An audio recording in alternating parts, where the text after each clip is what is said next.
నమస్తే మిత్రులారా, మరో అంశంతో మేము ముందుకు రావడం జరిగింది. మరి అఫ్జల్ ఖాన్ ఛానల్ను సబ్స్క్రైబ్ చేసుకోండి, లైక్ చేయండి, షేర్ చేయండి.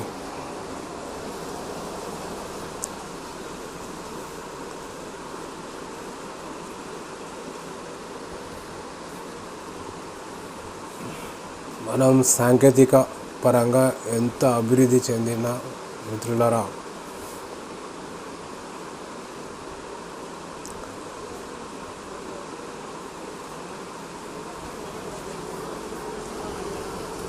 సరైన పద్ధతిలో మనం లేనప్పుడు, ఒక విధమైన మూర్ఖత్వం తాండవిస్తున్నప్పుడు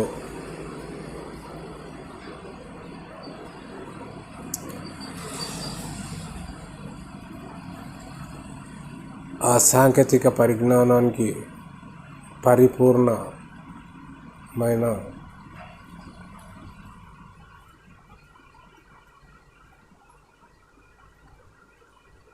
సహాయం అందివ్వలేకపోతాం.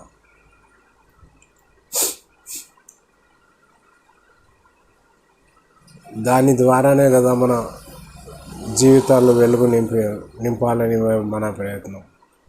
మరి అలాంటప్పుడు మన వ్యవస్థలో, మన సమాజంలో ప్రతి మనిషిలో ఒక మంచి మార్పు ఎంతైనా అవసరం. మరి ఆ మంచి మార్పు ఎలా ఉద్భవిస్తుంది, ఎలా వస్తుంది?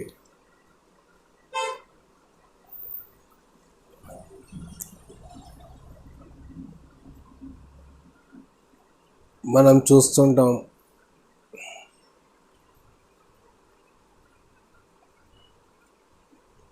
పాఠశాలల్లో సరైన విద్యా బోధన విద్యార్థులకు జరగాల్సిన అవసరం ఉంటుంది. అదేవిధంగా ఆసుపత్రుల్లో ప్రతి పేదవారికి, ప్రతి రోగికి సరైన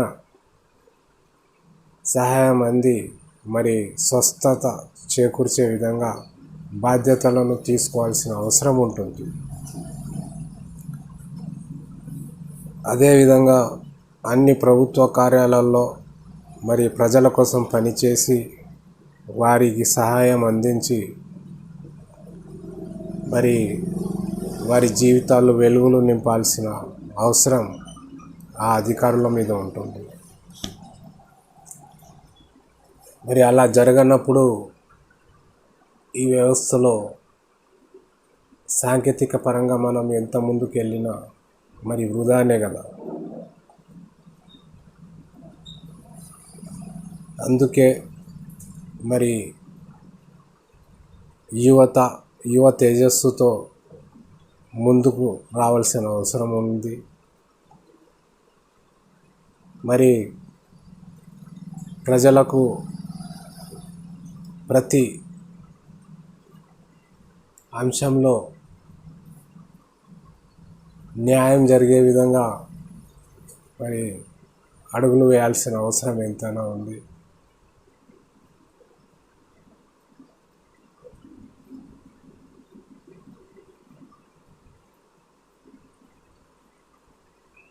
అన్యాయంగా ఎవరి హక్కులు కాలరాయకూడదు. మరి స్వార్థంతో ఒకరి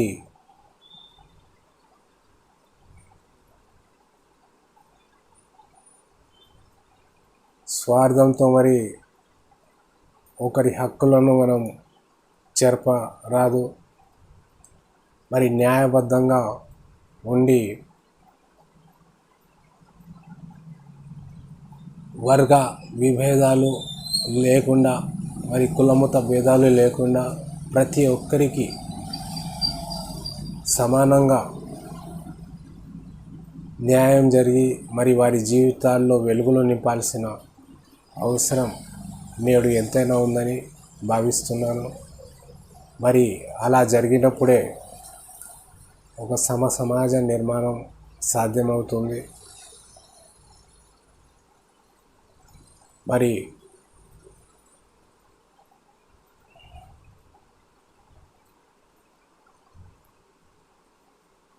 ప్రతి ఒక్కరూ తమ జీవితాలను మెరుగుపరుచుకొని మరి ఇతరులకు సహాయంగా ఉండి మరి సాంకేతిక పరంగా మరి ముందుకు వెళ్తున్న మన దేశ పురోభివృద్ధికి పాటుపడాల్సిన అవసరం కూడా ఎంతైనా ఉంటుంది.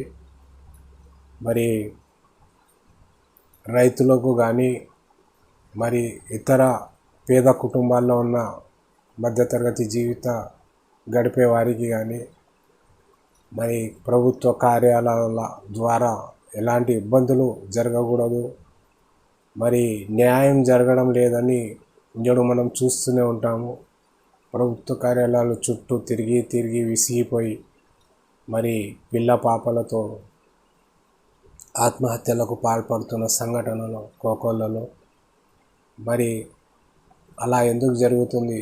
ఒక వ్యక్తి మరి స్వార్థంగా తనకు ఏదైనా కావాలని అనుకున్నప్పుడు మరి పేద ప్రజల మీద మరి తన దగ్గరకు వచ్చిన క్లయింట్ల మీద ఒక ప్రెషర్ పెట్టడం జరుగుతుంది. ఆ ప్రెషర్ ద్వారా ఆ న్యాయం కూడా జరగకపోగా మరి వారి జీవితాలు ఛిద్రమైపోతున్నాయి. కాబట్టి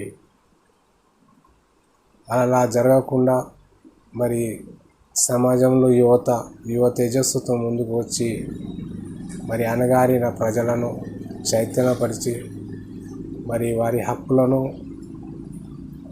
పొందే విధంగా ఒక అడుగు ముందుకు వేయవలసిన అవసరం ఉందని నేను భావిస్తున్నాను. మరి ఎక్కువ సమయం తీసుకోకుండా మరి యూట్యూబ్ మిత్రులు, యువత, నేను చెప్పినవి అర్థం చేసుకొని ఇంకా చెప్పనివి చాలా ఉన్నాయి. కాబట్టి మరి సమాజంలో ఒక మంచి వ్యవస్థ కోసం, ఒక మంచి మార్పు కోసం మనం ప్రయత్నం చేద్దాం. మరో వీడియోలో మరో అంశంతో మీ ముందుకు రావడం జరుగుతుంది. సెలవు మిత్రులారా. జై హింద్, జై భారత్.